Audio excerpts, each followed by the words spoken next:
Well, thank you for joining us this morning. Welcome back to the program. I can't believe it's only Monday. It's only Monday, but a special visit from my good friend Emil Lee. He is in the studio. Special edition of St. Martin Insights News that matters to you. Good morning, sir. Good morning, Sock. Good morning, listeners. Great to be here. And we have a special conversation this morning. I think one of the things that has always been um, frustrating for those of us that work here, and quite frankly, those of us that visit here, is this whole concept of consumer protection, or the so often the lack of consumer protection. And then I got an email. No, I take that back. Let me stand corrected. I got a WhatsApp note. I think it was WhatsApp. It was either WhatsApp or Facebook from Peggy Ann Richardson. Thank you. Welcome to the program. Thank you so much, Dr. Sock, for having me. And you and our who have you brought with you? Solange Upon, Solange, how are the you, love? bailiff. Fine, thank you. Good The- morning, everyone. Good morning, listeners. Good morning and welcome. And you have started the Association for Consumer Protection St. Martin. Correct. That's correct. Long time coming. Long time coming. Bravo. Bravo. Bravo. This is a concept that I think has long overdue here on the Friendly Island, and hopefully will make things more friendly in the long run. Tell me more about what's happening. What's going on with the association? I'm gonna learn everything that's in progress. I know that there have been so many recent discussions about our favorite public utility, our only public utility on the I was going to island, say, GEBE. And then there's been lots of other, monument issues being discussed recently as well. Let's start. Where should we start? GB, I suppose, huh? well, GB is on the chopping block, for lack of a better word, this go round. But it's important to note, first of all, that the association was incorporated on May 29th. The association is not an anti-GB association. It wasn't incorporated only for NVGB. NVGB. It has to do with consumer rights across all entities. So today it's NVGB. Tomorrow it can be the Tailem group of companies. It could become UTS or Flow. It can be the medical center. It can be the SZV. It can become the General Practitioners Association, the Pharmacy Association. The tax department. Yeah, for example, yeah. So it's consumer protection across the board. I want to also just make a quick correction. This is actually not a first of its kind in St. Martin. There was a coalition for consumer protection before. There have been various platforms for consumer protection in St. Martin. I wanted to highlight that, and many persons that started it. The reason why we decided to just start afresh and set up this association separately is because we focus specifically on establishing an association that can file class suits against entities. That's very important to differentiate us from others, because we are going to be able to file on behalf of consumers class suits at the Court of First Instance in St. Martin. Can you explain a little bit about your governance? In other words, is there a board? How do you make decisions? Just so that people understand, how that functions. Thank you so much, Emil. Great question. We do have a board of 5 members. Based on our articles of incorporation, we can go up to 9 members, but we're currently at 5. We make decisions. We are an association and not a foundation. That's very important. So the incoming board was established on the day of incorporation, but the idea, of course, is to have membership elect the board moving forward. So at the 1-year anniversary of the association, there will be a general assembly, and the members will be able to elect a new board. So can you tell us who the board members are in your Are startup? we going to say it? I don't have a problem. So I'm the incoming president of the board.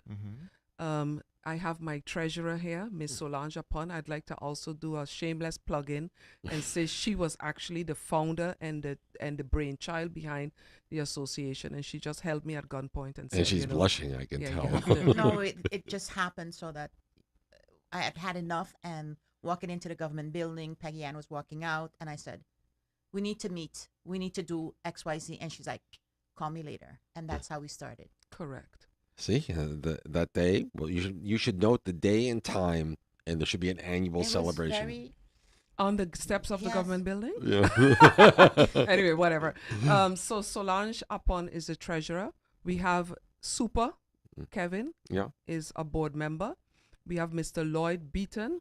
He's a paralegal specialist. He is the vice Mhm. president. And we have Miss Maritza James, former court recorder. She is the secretary of the board. Great. Right. So nice cross section of. So again, just structural questions, right? The minister of TIAT has come out and said that she wants to have the BTP more active in its consumer protection Correct. activities. How do you see your association and that directive from government? How do you see those working together? Or First of all, we don't really want to position ourselves under government. What the government does, the government does. I want to underscore something that I have stated emphatically. Anybody that hears me talk about GB hears me say this. The government did put BTP St. Martin in place, but it's very important for the St. Martin people, all residents, to understand that BTP Curaçao issued a report that's about That's correct. 60 pages deep since last year. That report was submitted to Parliament on August 12th of 2025 and sat there and did nothing. A very So, interesting report. by Yes. the way. So why am I saying this? I'm saying this to say the following. The government did put BTP SXM in place, but the consumers and residents have a right to look at that and say, I wonder what's going to come out of that. Because at the end of the day, the facts are as follows. The Integrity Chamber did not get the cooperation of NVGB. The public prosecutor did not get the cooperation of NVGB.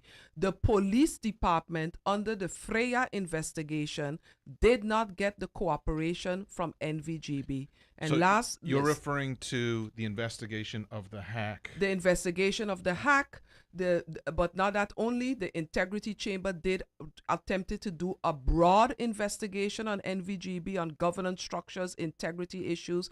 It's important to plug in here that many GB employees have sounded the alarm already on various things going on in NVGB. However, we have to treat that very carefully because there is no legislation in place that's called the whistleblower legislation that protects these employees. There's nothing protecting an employee from the airport, medical center, NVGB, tax department. The list goes on to say something going wrong here. And that is a significant failure, a governance failure on country level, because remember in 2015, Transparency International put that as one of their key recommendations, that government must put a whistleblower legislation in place. That hasn't been done. And I think that's really important because of St. Martin's size, very often we're dealing with monopoly type entities like SZV, that you don't have a choice in terms of, if you fall within certain income scales, you're obligated to use SZV. And if SZV decides you're not entitled to X treatment, you're kind of stuck. There's very little in terms of consumer protection for those types of things. On all levels. So I want to just go back to what you touched on, because I think it's important that the listeners understand.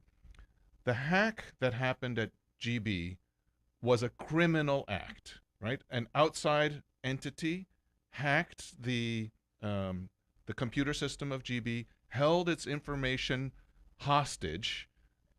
In exchange, they wanted payment to get that information back, I guess, and they weren't paid. So this was a criminal act. And what you touched on, that the investigating bodies were not given access to the computer system of GB, for me, that is mind-blowing. That's hampering a criminal investigation. And the fact that it just sort of went on and no consequence to it, I find that shocking. It is shocking, but I can't speak into that. The public prosecutor must know what they are doing. They made that publication in terms of GB not cooperating with them on their website. It was a formal statement made by them.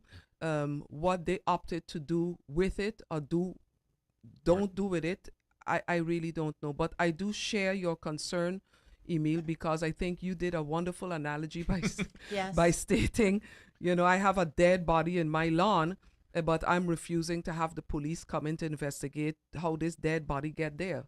Right. I mean, I hope I said the Yes. analogy correct. Yeah, yeah. It's frightening to me that, I mean, how many years later are we now, right? And when you look at the electricity situation on this island, it is for substantially worse times like 10 for your average resident and your average business owner. And it doesn't seem to be that it's getting any better. And I share your statement and your concern because, okay, so we're going to have a new regulator. The BTP is going to regulate. Okay, what are they going to do? And, and here we are. Well- They announced it 2 weeks ago, 3 weeks ago. I've heard nothing.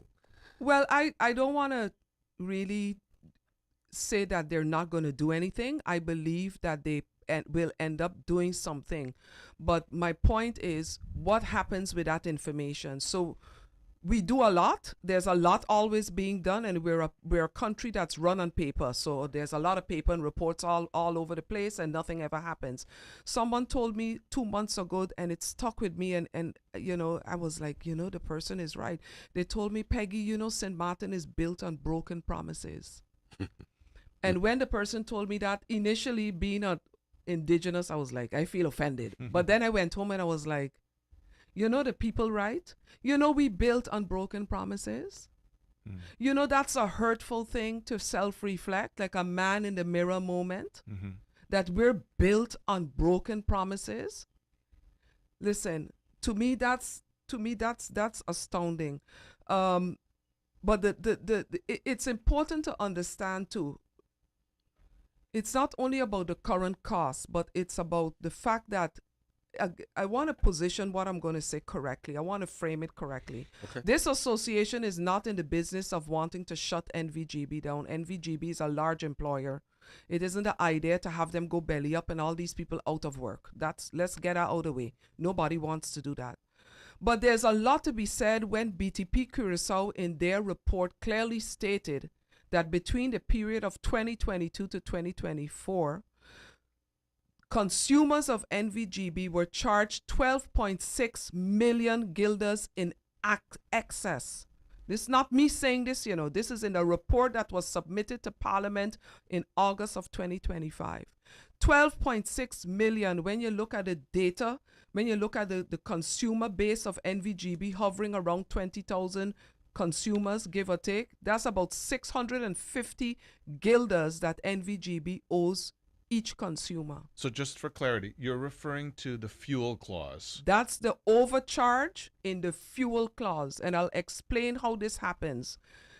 A lot of people talk about, when I lived in the States, I had the T-Mobile plan, and you got to roll over. You don't lose it, it's rollover. It's something like that. So what happens is the following. So I have to eat bread every day, right? You selling me the flour to make the bread, right? Mm-hmm. But in the meantime, you selling me the flour, you selling him the flour to sell me. Let me put this, it's 3 people. But the price of flour fluctuates all the time. So this month, you charging me 10 guilders for the flour, and I invoicing Emil, who wants the flour to make his bread, the 10 guilders. He paying the 10 guilders to me all the time. But next month, for whatever reason, the price of flour drops, and it drops in the middle of the month. So now your invoice to me drops to 8 guilders. But guess what? I still charging Emil the 10 guilders. Emil don't know no better because Emil don't know what you charging me. But I know. And I'll get to why, because a lot of people asking, why you ain't going after government and Solar Antilles? I'll get to that. Because I'll get to that. Let me don't lose track. So at the end of the day, I'm continuing to charge Emil the 10 guilders, but you charging me 8 guilders this month. The next month, 5 guilders. And he's still paying 10. What am I doing with the surplus? That's where the 12.6 million guilders comes in. And all of a sudden, BTP also stated they also didn't get full cooperation from NVGB. Right. Where there's, at a given moment, Dr. Sock, Mhm. where there's smoke, There's fire. there's fire. And in this instance where NVGB is concerned, we're not talking now about a little smoke. We're talking about a volcano erupting. It seems to me that I've had my run-ins with NVGB, both privately and publicly, for that matter. And we know it. you know, and what I struggle with, I think, is very much about the same thing that you're talking about, Peggy Ann. You're talking about transparency, and GB at the very highest levels has almost seemed to go out of their way to be anything but transparent. And that is the fundamental problem that we're all facing. Listen, if you could say to us, this is what it costs, and yes, we got to make a little on top of what it costs so we can save for the rainy day. So when we have to buy new generators or new equipment, we got the money in the bank to do it. I get it. That's normal. But it's that lack of transparency that seems to be missing.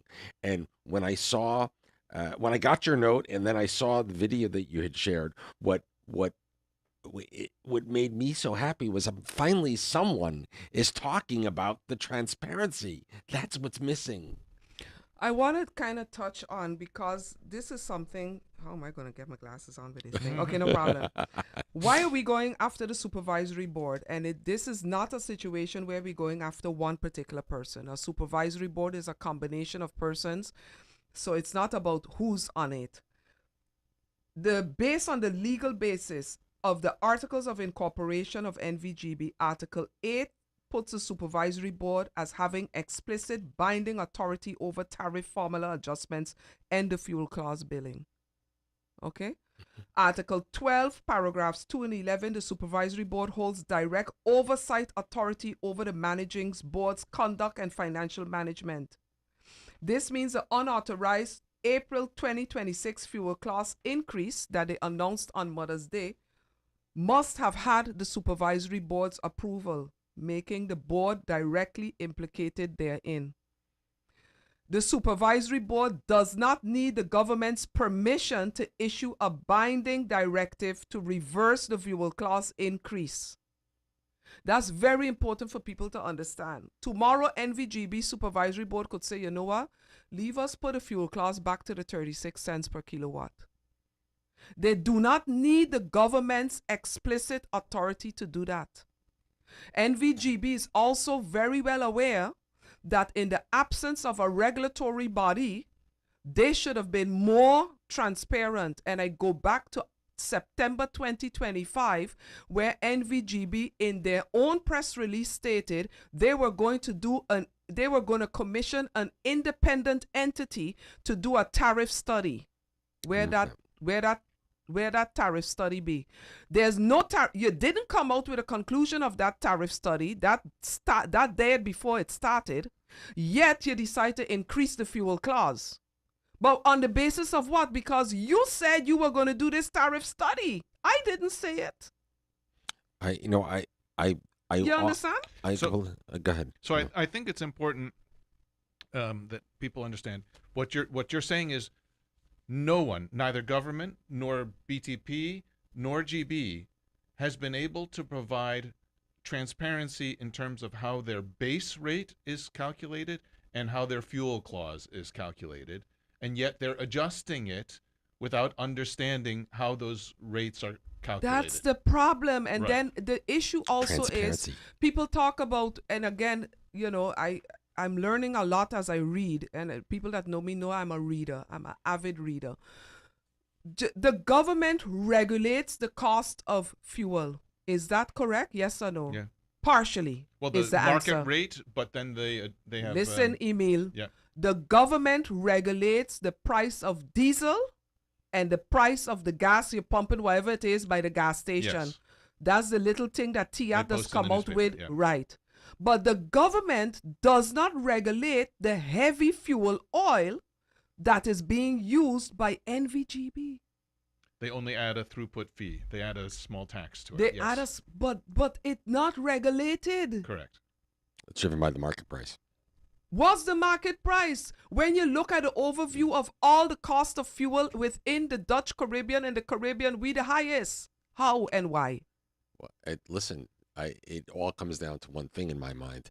We have one supplier, and when you only have one supplier of anything, competition and the drive. I'm waiting to see what the price of crude is on the television above you. That's why I'm looking up. The and so when you only have one supplier and you only go to one supplier and you have one relationship, then guess what? There's no competition. You have no choice. They want to raise the price, they raise the price. And this is our fundamental problem. And nowhere do you see anyone at GB looking to create use any type of financial instrument to regulate and protect an upside shift in the price of oil. I will say that in my conversations with Sol, I don't think they have a problem with an honest discussion about how their pricing is made up. In other words, I think they feel that they're being blamed as if they're price gouging, but I don't think that that's the reality. The reality is, yes, perhaps their margin could be a little bit smaller, but we're not talking about. And thank you for saying gouging. that, Emil, because that's the reason why I am saying, and I compare it to playing bowling. Anybody that's gone to a bowling alley, you put on those shoes, you choose your ball, and you drive that ball down. The first pin that must fall is the NVGB pin. After that, we will see what the effects will be. I did not have a conversation with Sol Antilles, nor do I wish to do so, because at the end of the day, when the invoice is being sent to the consumers, who is invoicing you? Really, your No, I asking who GB, invoicing GB. you is GB. NVGB. Right. Are you seeing Sol logo anywhere on it? No. It's So NVGB. you're not a customer of Sol. You're a I'm customer not of a GB. customer of Sol. We're customers of GB.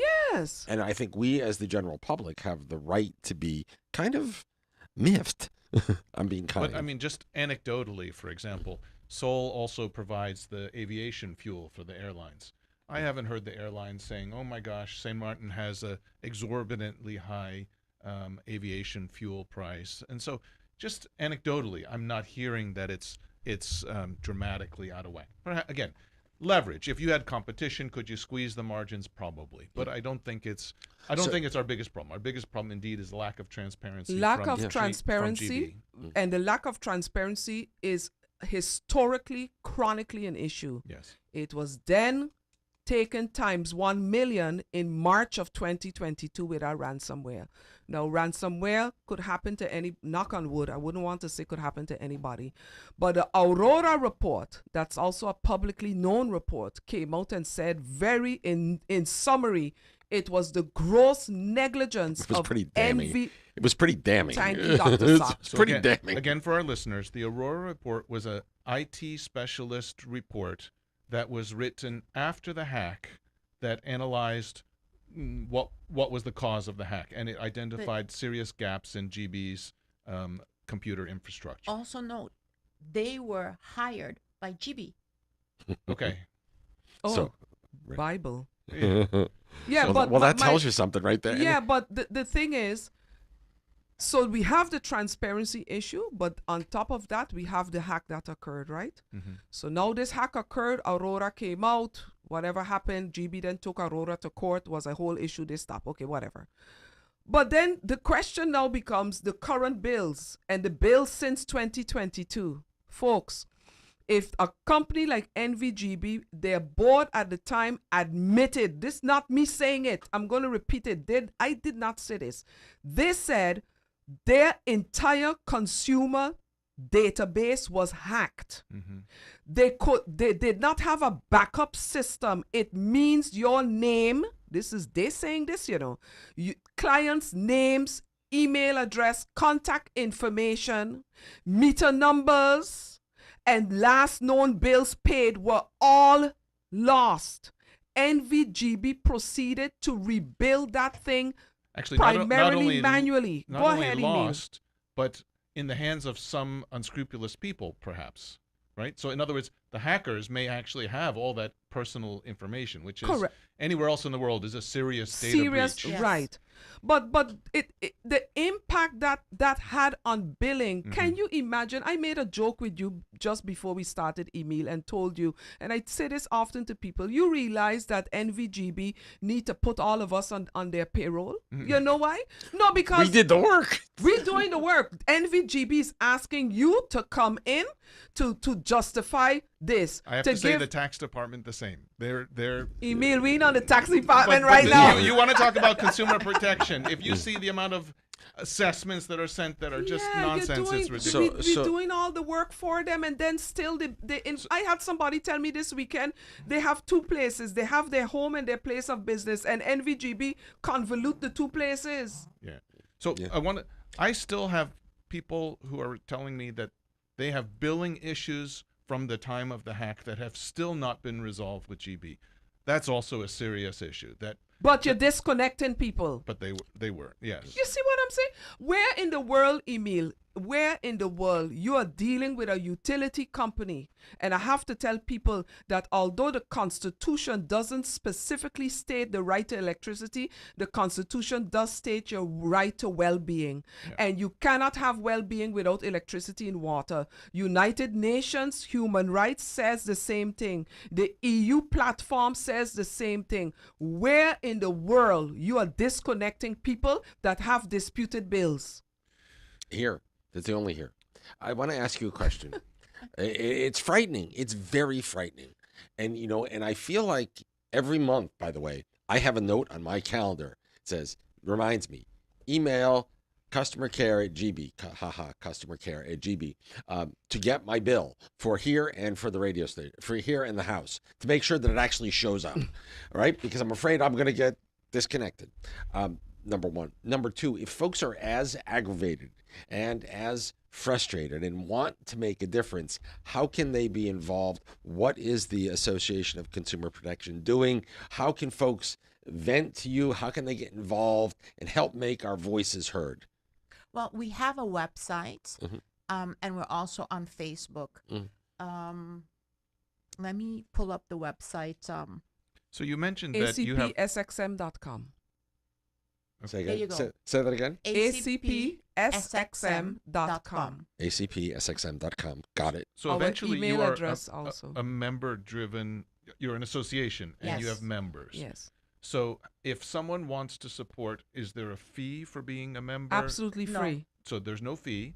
And they can just go to the website and say, I'd like to join as a member? Yes. They can go to the website. They can sign up as a member. File a complaint against they can NVGB. They can Okay. file their complaint against NVGB. Everything that they do, their complaints, will be private. Okay. So as you're looking at a class action type lawsuit against GB, the more people that register as members and the more people that lodge specific concerns or complaints on your website, the stronger your case, I imagine, against GB would be. Is that correct? Absolutely. I mean, we're not gonna. At the end of the day, the association is the association, and we represent everybody. But your statement is in fact correct. Yeah, the association is the association, and the association is the people of St. Martin. And we've always said, together we will be stronger. Together we are stronger. So I know, Sock, we're probably running tight on time, but I'm very driven by specific and actionable decisions. So I'd like to make it clear because, to be honest, we talked about politics before. I see parliamentarians and ministers coming out and saying, we want to bring GB price down, right? And I actually have the feeling if you look Caribbean-wide, at least in the past, I don't know now since the Iran conflict, that the electricity prices have been more or less in line with what other Caribbean islands are paying. So I feel like setting up the expectation with the public that GB prices need to be lower is perhaps giving a false sense of hope and perhaps also stimulating an antagonism that's not really valid. You've said before you don't want GB to be bankrupt. So in other words, it needs to be able to charge a fair rate. But if it charges too high, that obviously takes money from the public that's not justified. So it needs to be the right rate. Are you, as an organization, looking for GB prices to just come down no matter what the background of it is? Or are you saying it needs to be a right rate and that rate needs to be a transparent rate and that you don't know what that rate is right now? Excellent question. We don't know what that rate is. What we are saying as an association is that the increase of the 9 cents that GB announced on Mother's Day, May 10th of 2026, was, in our opinion, a shot in the dark. Because one, it was done without authorization, unregulated, and they themselves did not complete their tariff study. So what is it based on? I'm saying transparency as to how these tariffs are concluded is what we want, and let the cards fall. And until that is done, we're stating there should be no more disconnections, and those that have been disconnected should be reconnected immediately. We're also stating that NVGB should create a duplicate environment, meaning they should take all the disputed bills and separate that and open up new bills for people. So if you are contract number 1, 2, 3, 4, and you owe 10,000 guilders, separate that and open a new contract number for you, 1, 2, 3, 4A, under your name. And start fresh with a thing. We're also saying NVGB needs to structurally stop applying payments to the oldest bill and apply the payments on the current bills, so that people feel they're getting somewhere in life.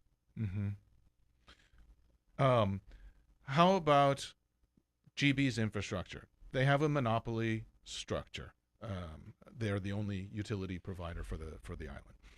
The power plant has aging equipment. As far as I know, the government hasn't made a commitment to purchase new equipment. So, again, from a consumer perspective, being dependent on an outdated infrastructure is also a big risk. That's where we had those rolling blackouts previously. Is that one of the issues that you would tackle? One of the issues that we are tackling as well is demanding NVGB to actually commit in real time on the, I think it was 2022, the latter part, on the renewable energy. NVGB had a long time ago focus on that and actually get it done. Again, Emil, I want to repeat, we are a paper running country. So all we have is a set of thing on paper and nobody doing anything about it. NVGB was commissioned many moons ago to focus on renewable energy. What is the status of that? Again, nobody knows anything. So Zero. From a consumer perspective, if the island had a larger base of renewable energy, when conflicts like what's happening in Iran happen, the fluctuations in electricity prices would be somewhat softened if we had the ability to draw on those renewable energy sources, right? So I would assume so, yes. So from a consumer perspective, that's the interest from the association. So I kind of look at it like this: when you're in business, right, there are two parts to any equation, right? You're in business to make money, to earn a profit, and you do that by either increasing your revenue or lowering your costs and keeping your revenue number the same or similar, right? And by embracing alternative and renewable energies, GB would be able to eliminate a fair amount of their cost, a cost part of the equation, keeping them equally as profitable. But the fuel with renewables, guess what?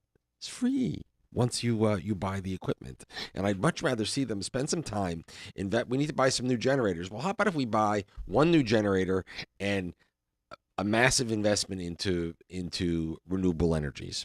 And it starts actually, the Minister of TIAD is responsible for making the net metering policy.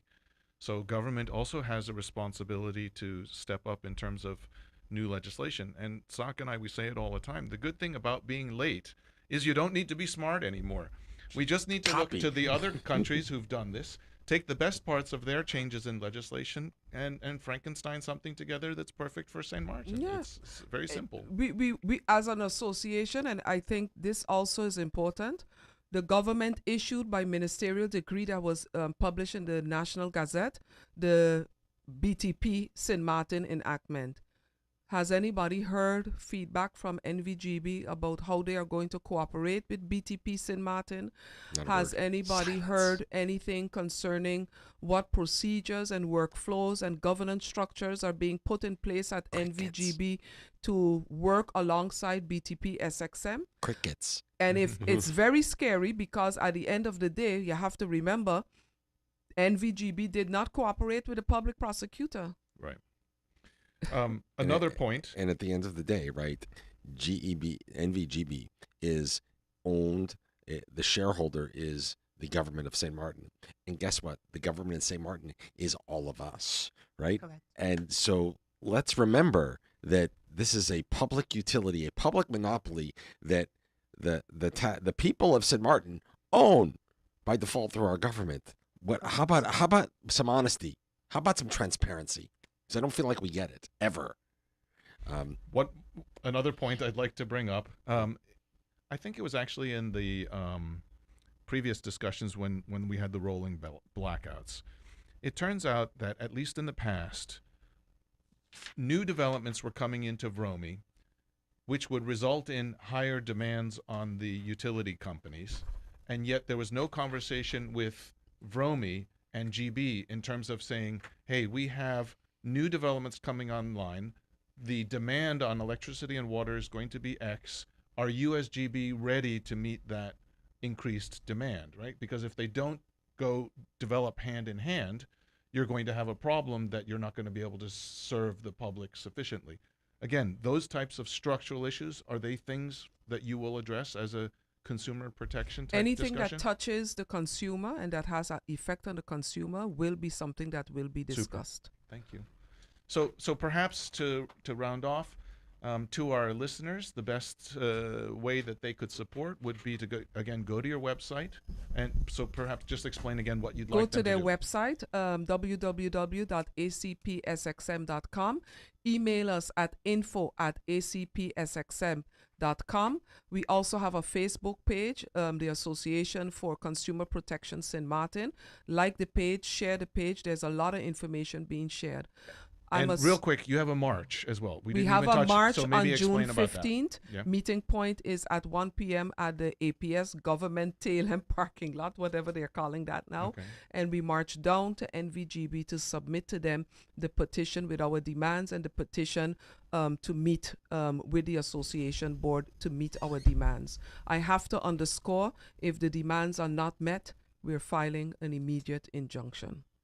Well, I do Bravo. want to do a closing comment because Sure. I Please, see you're wrapping please, up. please. My closing comment is to the workers of NVGB. We are not against you. We are for you. We want to take the opportunity as the association to thank the NVGB workers for all their hard work, for their diligence, for their cooperation, and for their just during difficult times even, for just continuing to show up. This march and this association is not against you. This association is coming to affront the governance structure of NVGB and the supervisory board of directors. That's Thank correct. you to the NVGB workers again. Thank We- you, GB workers. We've said this all along. You know, it's not the rank and file team at GB that's every day fighting to keep the power on and to do this. It's really a governance, it's a management issue that we really need to get to the bottom of, and a little clarity, actually a lot of clarity, and some transparency, I think, would go a long way. Solange, Peggy, thank you so much for coming. First time I meeting him, It's the first time we've met face. I can't That's believe true. this. Well, I'm it so took nice. NVGB. Thank you, GB. Exactly. we get to meet each other. So bravo. I'll be back. Promise me you'll come back. I definitely There's will. there's always a seat at the table. Listen, it's about sharing opinions and talking in a constructive way. And you know what? Thank you for taking the initiative. I know this is a volunteer Absolutely. exercise from the two of you, from the rest of your board. I know that whenever you put yourself out in public, there's always people who like it and there's people who don't. That's fine. And so, you know, again, I My back, commend my you back for broad. yeah, I commend you for Thick skin, we love it. We love it. Good Listen, initiative. Thank you. I would love to have you in. Because I know your day job is in labor, government, in, yes. in labor. So we'd love to talk to you one day about what you do when you're not doing this too. If you'd love to, you always have a seat at the table. Thank you so much, Dr. Zach. Always a pleasure. Yes. Thank you, ladies. It is exactly 10 o'clock right here in the Northeast Caribbean. Stay with us. More Fresh Air in the Morning is on the way, and we'll see where we go next. New Music Monday coming up in a bit.